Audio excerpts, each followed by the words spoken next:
and the concentration of reactants is decreasing. So it's changing over time. And eventually, we'll get to, we have a dead battery, or we can't transfer any energy. This equation will allow us to calculate that, to figure out, it shows that that's going to happen, okay? Questions on getting to that equation? Okay. So the nice thing about using this equation and thinking about how it's going to work is that it uses Le Chatelier's principle. So you're familiar with this principle. If you increase the concentration of reactants, it drives the reaction towards the product side. If the product's concentration increases, it drives the reaction towards the reactant side. And so that equation, the Nernst equation, allows us to see that as well. So let's see. Let's say we have this redox reaction taking place. We have 2 aluminum in the solid phase, plus 3 manganese in the aqueous phase, in equilibrium with the aluminum ion in the aqueous phase, and 3 manganese in the solid phase. And then this is the standard cell potential. Forgot my naught there. So E naught cell is 0.48 volts.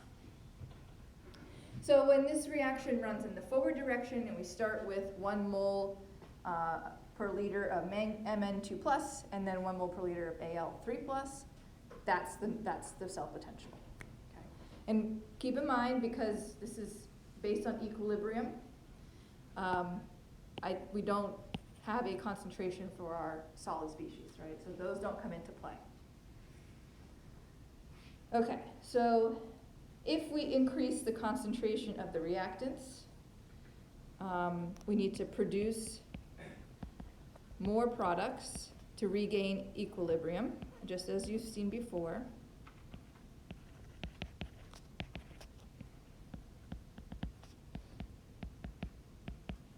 Okay, and let's see what's going to happen to our cell potential. So our cell potential, E cell for non-standard, equals E naught cell minus 0.0592 over N, number of electrons transferred, times the log of the concentration of the products raised to their stoichiometric coefficients over the reactants raised to their stoichiometric coefficients, because that's Q. So it's going to be the aluminum 3 plus squared over Mn2 plus cubed. So that's the equation we need to be thinking about here, specifically for this redox reaction. So if we increase the concentration of the reactants, we divide by a larger number inside the log, and what ends up happening is that the cell potential increases. Oops, not E naught cell. E cell, non-standard, increases. So there's more potential. Okay. And the reverse is true if we increase the concentration of the products relative to the reactants. In order to regain equilibrium, we produce more reactants.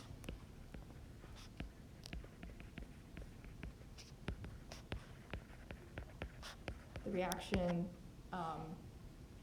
basically goes in the reverse direction.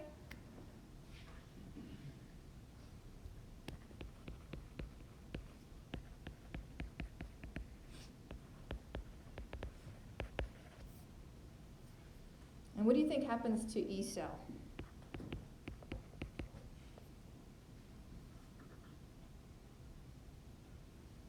Yeah. It decreases. It decreases relative to E naught cell.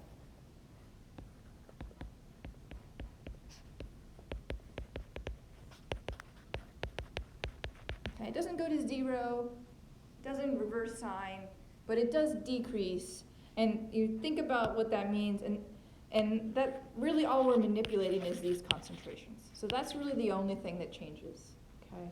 So when we manipulate these concentrations, we're either adding or subtracting We're subtracting more or less from the standard cell potential, okay?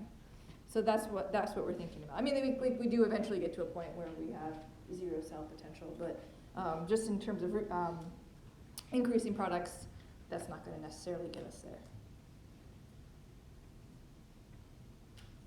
Okay, questions on that?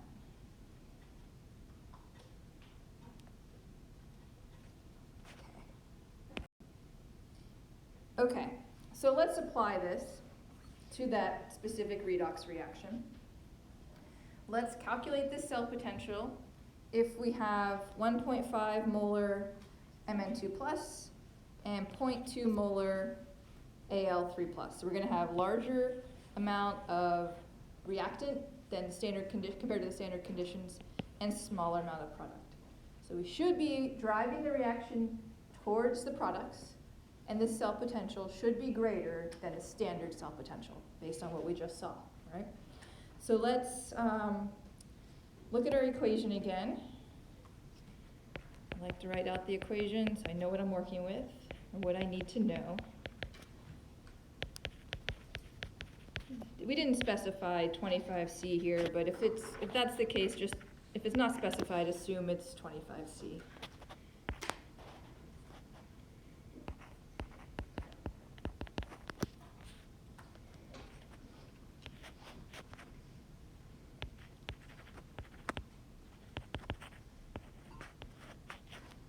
Okay.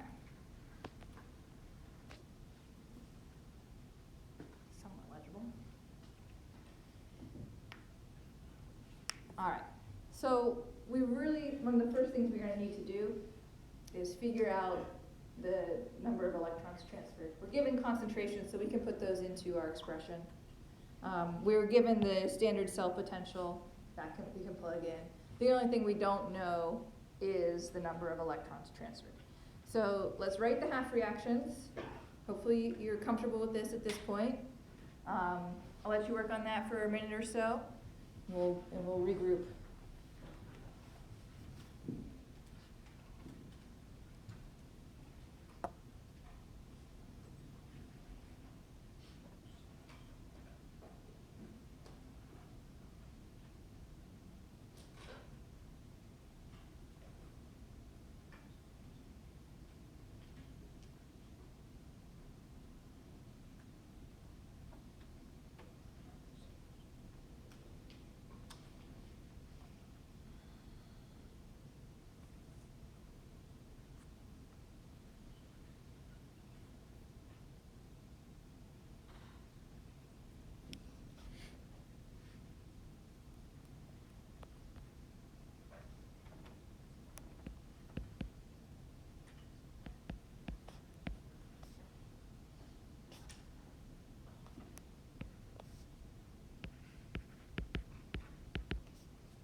Okay. So in writing out the half reactions, we're going to have aluminum half reaction, Al solid in equilibrium with the aluminum 3+ ion. We already have stoichiometric coefficients here based on the redox reaction that was given.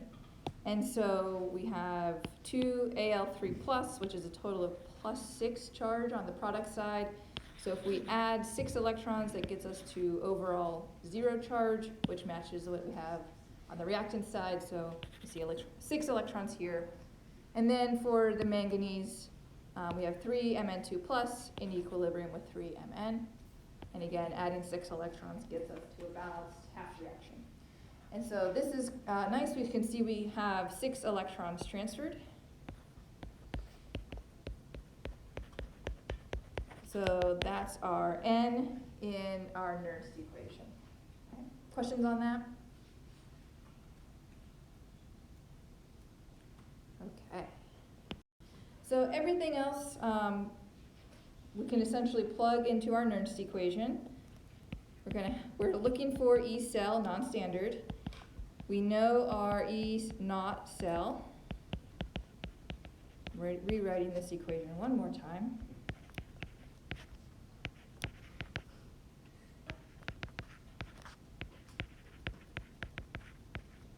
Okay. So we're going to have for the standard cell potential 0.48 volts minus 0.0592 over 6 log of 0.2 squared. So our aluminum concentration is 0.2 molar. Oh, it does specify 25C, doesn't it?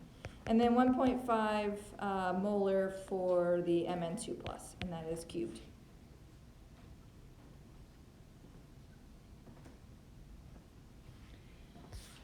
And so we'll end up with E cell equals 0.48 minus negative 0.02 or 0.50 volts.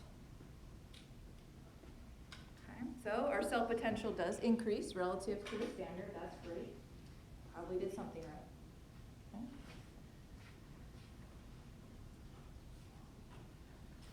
Questions on that? All right, just for the sake of convincing you, let's see what happens if we say that we switch the concentration. So we'll say that the Mn2+ concentration becomes 0.2 molar, and the aluminum 3+ concentration is 1.5 molar. So now we are saying that there are more higher concentration of products, lower concentration of reactants. And we suggested that we would see a lower cell potential compared to that of the standard. And so when we plug everything in, standard cell potential stays the same. Number of electrons transferred stays the same. And we'll end up with 1.50 squared over 0.20 cubed. So again, we just said, let's switch the concentrations just to verify what happens. Okay. And in doing so, we'll end up with a standard cell potential, again, is 0.48. And then we're going to end up subtracting minus 0.02, I think it's 4.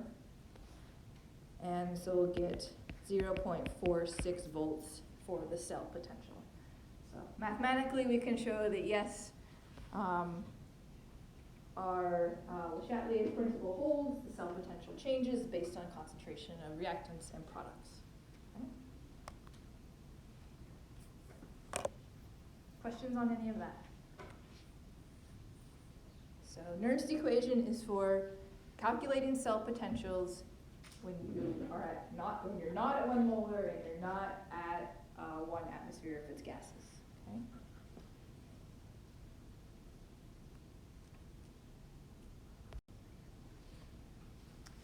So our E cell, the non-standard one, this is the maximum potential attainable. So given the concentrations that you have, this is the most potential you can get out of that cell.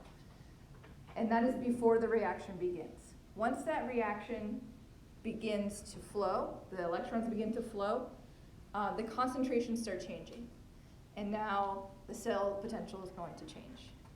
And eventually, we get to a point where we get our dead battery, we've reached equilibrium, in that case Q equals K, and we saw chapter 19 that when Q equals K, delta G equals 0, and so we've reached our equilibrium point, we have no energy, no Gibbs free energy, we can't do anything else with that battery or cell or whatever it might be, okay?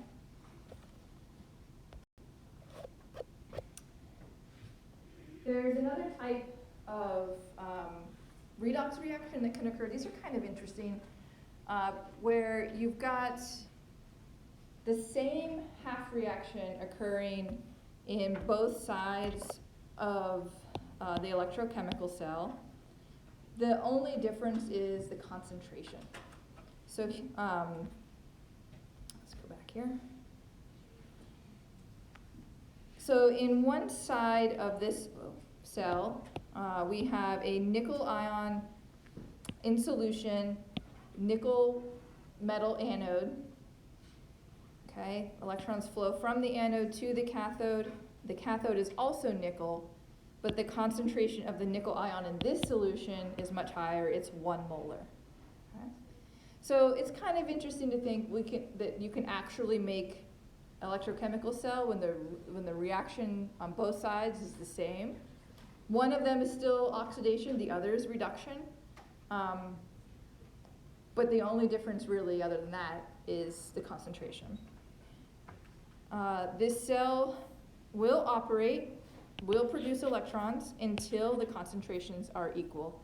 And we get to, in this example, we got close to 0.5 molar, and then the voltage is 0.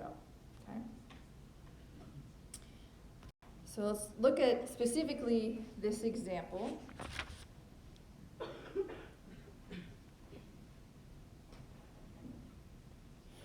Here we've got a galvanic cell. What does that say about our cell potential?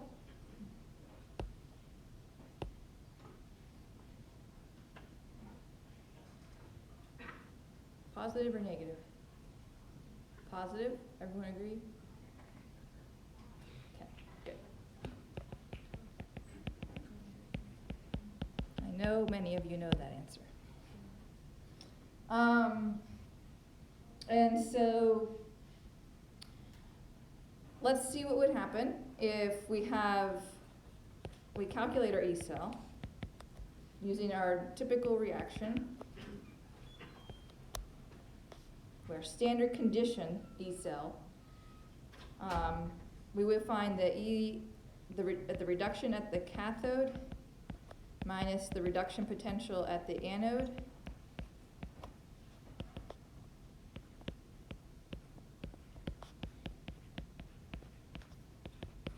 we would end up with 0, right?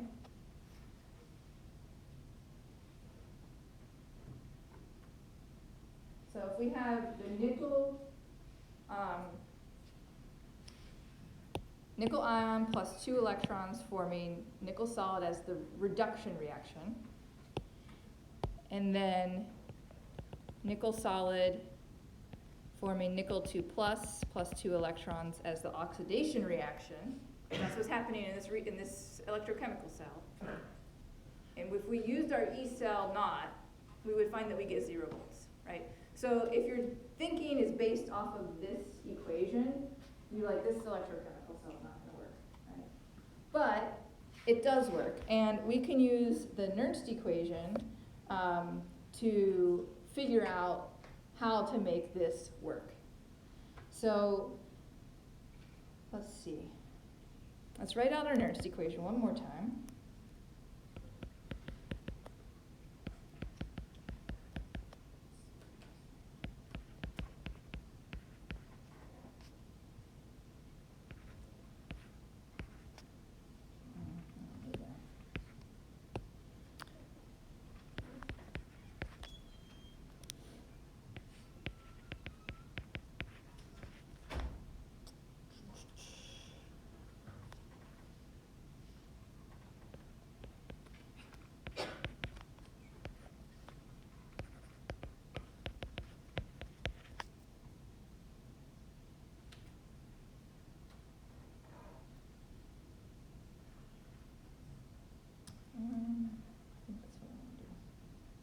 I think your book does this a different way. Let me erase this a little bit here. Just that part. I think your book does it this way.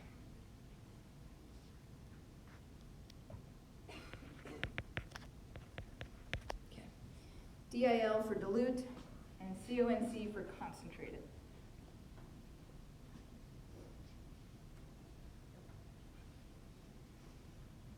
So based on this picture, what we saw, how the electrons flow, okay, the electrons are flowing away from the dilute solution. So that has to be the oxidation, right? And then the reduction half reaction occurs in the more concentrated cell. Everyone agree? Did I get that? Did I mix that up in my head? Check me.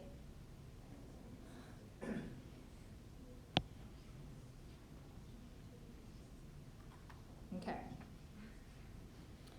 So at the anode, whoops, we're going to have nickel solid forming nickel 2 plus 2 electrons. That's oxidation, has to happen at the anode.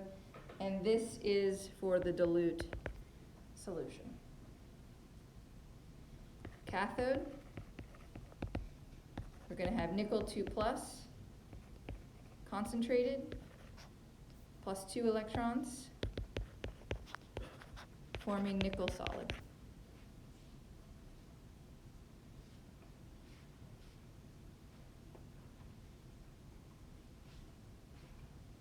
It's weird, right? Same thing, it's totally confusing. Okay, let's let that sit for a minute, and then let's actually calculate, based on this Nernst equation, our cell potential. E cell at non-standard conditions. What's our E cell at standard conditions? 0, right? So we showed that here. Okay, that still holds true, right? But we need this Nernst equation in order to show that we can actually make a cell that works. And then minus 0.0592 over n. How many electrons are we transferring? 2, very good. And then log of our dilute nickel 1.00 times 10 to the minus 3 over the concentrated, which is 1 molar.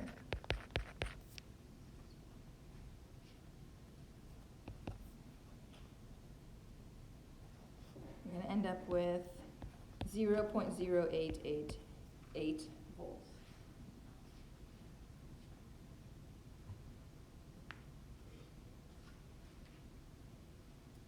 Okay.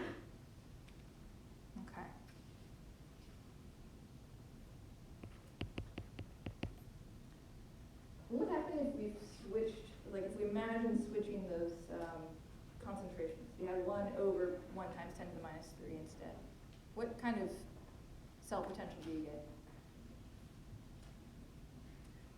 What would you get? Anyone recognize that? I believe, if I'm doing this right, we get a negative 0.088. 1 divided by 1.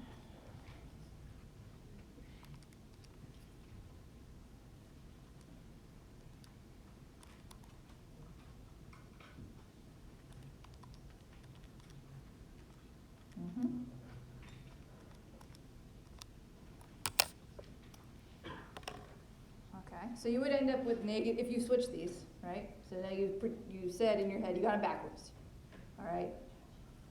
The electrons go from the concentrated, the electrons go from the concentrated to the dilute solution, as opposed to dilute to the concentrated. You end up with a negative value for E cell. And what does that tell us about delta G?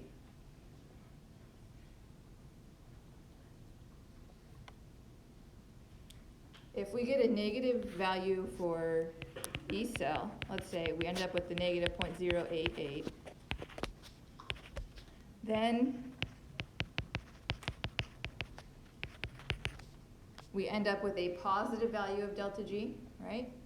Is that a spontaneous reaction or a non-spontaneous reaction? Non-spontaneous. But we know it has to be a spontaneous reaction, right? Because it's a galvanic cell, okay? So in this type of concentration cell, it tells you it's a galvanic or a voltaic cell, using those terms interchangeably. If you get a negative number, you flip the concentrations.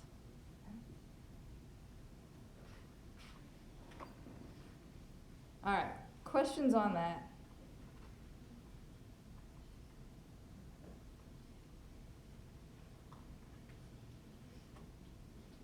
I'm just spot on with my lecturing today. No questions.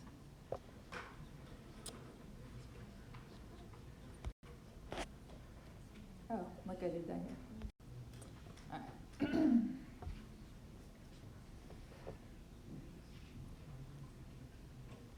right. Okay, batteries.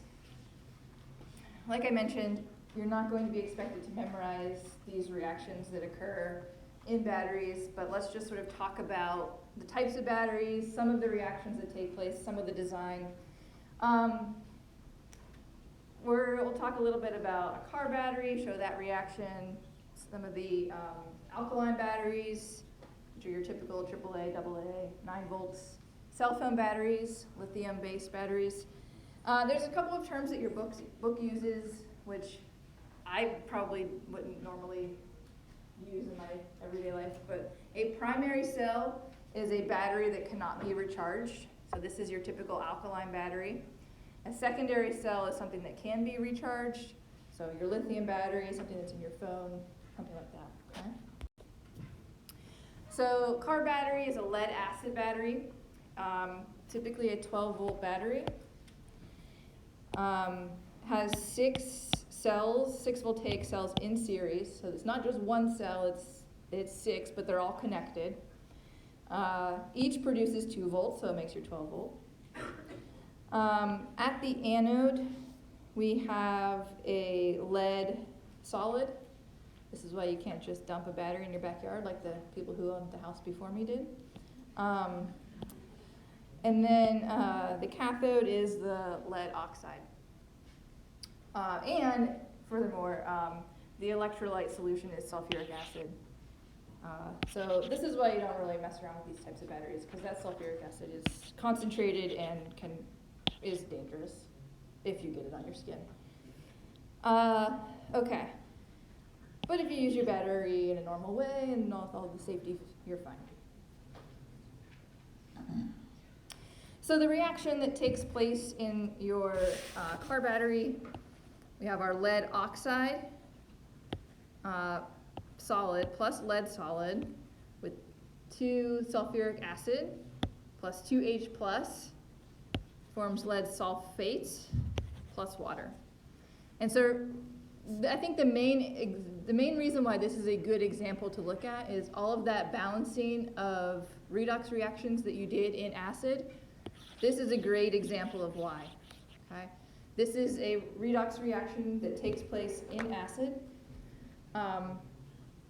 And so this is why we do this. If we break this up into the reaction that happens at the anode and the reaction that happens at the cathode,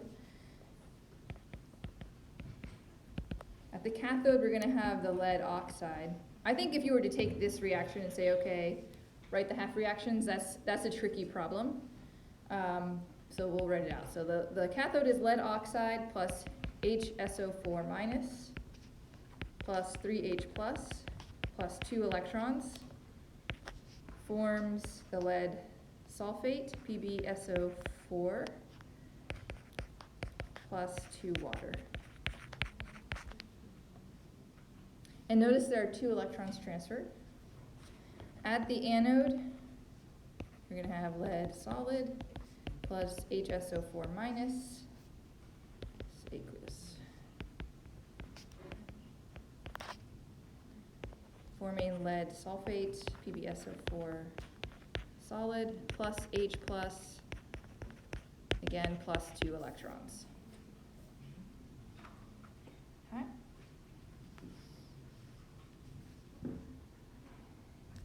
For what it's worth, that's the reaction. Those are the half reactions that are taking place in your car battery.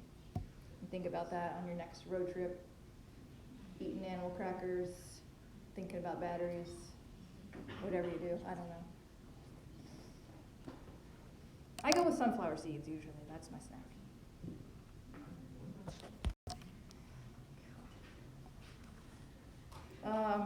Okay.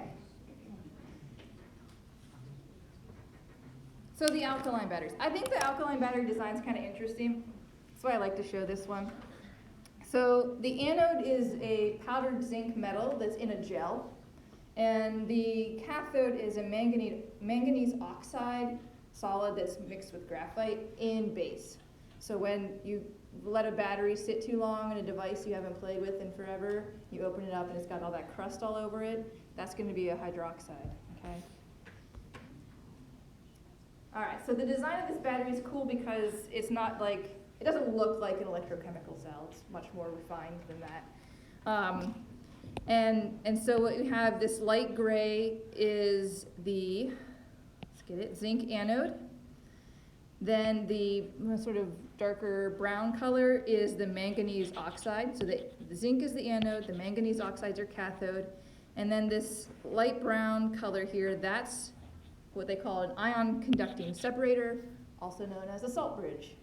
And so the whole anode is wrapped around, is wrapped in a salt bridge with the cathode on the outside. Okay? So I think that's kind of neat. The different reactions that take place at the anode and the cathode, you can find those in your textbook if you're interested in that. There are different types of nickel-based batteries, the NiCad batteries, the nickel metal hydride. These are your rechargeable batteries. I asked one of the electrochemists in our department which is better, nickel cadmium or nickel metal hydride. They both have their pitfalls. The nickel cadmium is toxic.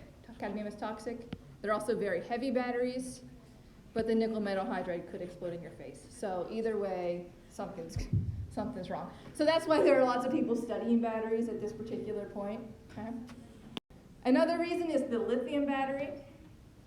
What do we know about lithium? Anyone? What were you saying? Flammable. Yeah.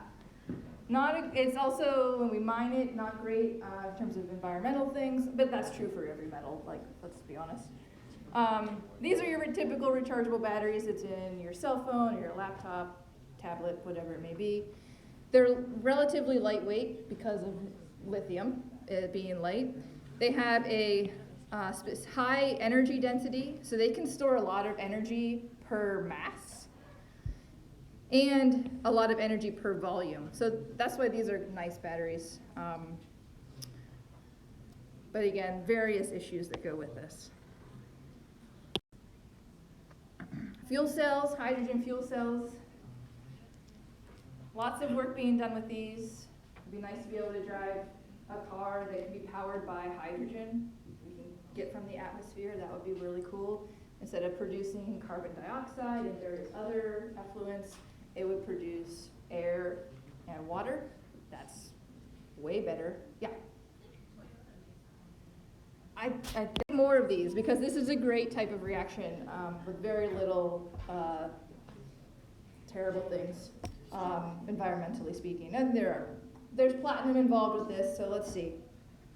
That's expensive. Platinum's very expensive. Heavy, you gotta mine it, so there's those types of things. Let's see. So we have our hydrogen fuel goes into a half cell. There's a platinum cathode that produces H+. So then it combines with oxygen from the air to produce water, and we give off energy through these electrodes. Let's see. Proton exchange membrane. These reactions are really cool because they're very simple. So on the anode side, we're going to have H2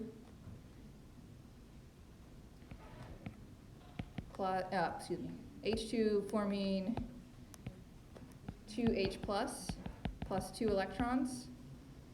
And then on the cathode side, we have O2 gas plus 4H plus 4 electrons forming 2H2O. So I need to multiply that by 2. But in any case, those are relatively simple looking reactions, right? Especially compared to what we see in the lead acid battery. Oxygen, hydrogen, combine them, make water, produce energy. It's a pretty cool idea. And if we're looking at cell potential here, we're at 0.7 volts, for what it's worth. I might be right, I have a picture of one, and yes, it is a Toyota. Let's see. Yeah, that's Toyota. Yeah, but I don't think that there aren't many hydrogen fuel cell stations. What? Where is it? Let's go find. Field trip. Okay, we'll look it up. That's great. I didn't know that. I know that there aren't a lot, so you can fill up here and maybe make it home. Yeah. I don't know how far you need to go. The idea would be, yeah, I don't. Your book has a little bit more. If you're interested in it, feel free to take a look. Questions on any of those things though? Before I'm going to keep going a little bit.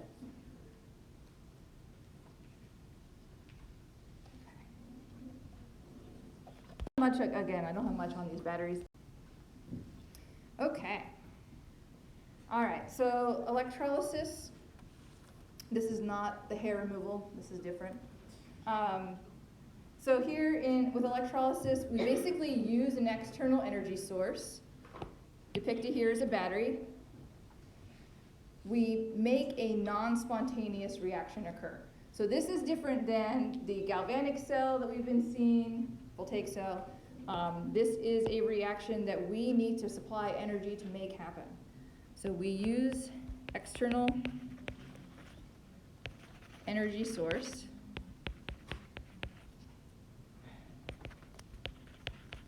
to make a non-spontaneous reaction occur.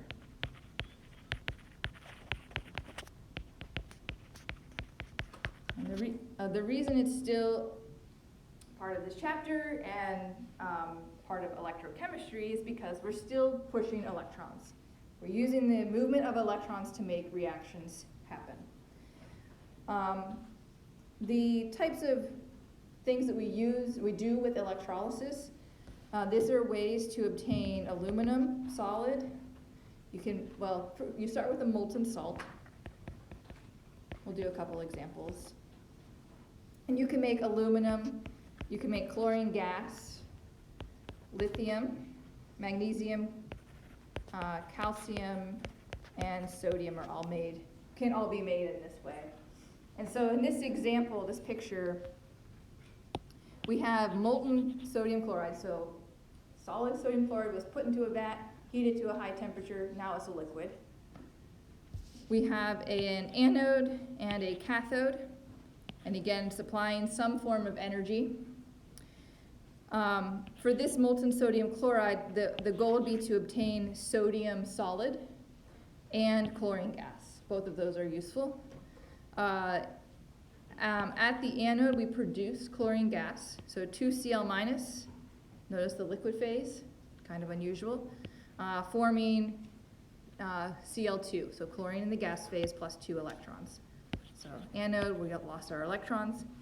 At the cathode then, we're going to take our liquid sodium ion, again, that phase that's cool. Okay, that doesn't happen very often. Plus 1 electron to form liquid sodium. And then eventually you collect the liquid sodium to make solid. Now, the electroplating is a technique that uses electrolysis. This is, there are anything that is gold plated has been electroplated pretty much. I used to have a picture of the Oscars statue. That's an electroplated thing. And there's lots of examples, but that was one I used to use. But basically, electroplating is used to plate metals onto various things, other metals. And in this case, it's on an electrode. So here we have an impure copper anode. So it's going to have, looks like it has some zinc in it and some copper. And then we have a pure copper cathode. If we want to purify this copper anode, we can use electroplating. The zinc ion, the copper ion go into solution, and using the proper voltage, we can have that copper ion plate onto the copper electrode, okay? And I love this little anode mud with gold and other metals. That's fun. Okay, so what types of problems can we do that you'll see with electrolysis? I want to say, first off, the electrolysis problems are dimensional analysis problems. They're no more complicated than that. And so when we electrolyze molten sodium chloride, excuse me, at the cathode we have our sodium ion forming liquid sodium, and at the anode we have our chloride ion forming chlorine gas. Two key things. The first one is that when 1 mole of electrons reacts with sodium, 1 Faraday of charge passes through the circuit. And so if we're thinking in terms of dimensional analysis, what that means, and if we recall, 1 Faraday is 96,485 coulombs. So we're going to have, for this relationship, 1 mole of electrons and 1 Faraday of charge, 96,485 coulombs per mole of electrons. Okay. The other important thing to recognize, these types of questions are going to be looking at amperes. 1 amp is equal to 1 coulomb per second. Okay. So I think instead of rushing through this problem, we'll save this for next time. We have just a couple more slides here. Any questions before we all head out? All right. Have a good day, everyone.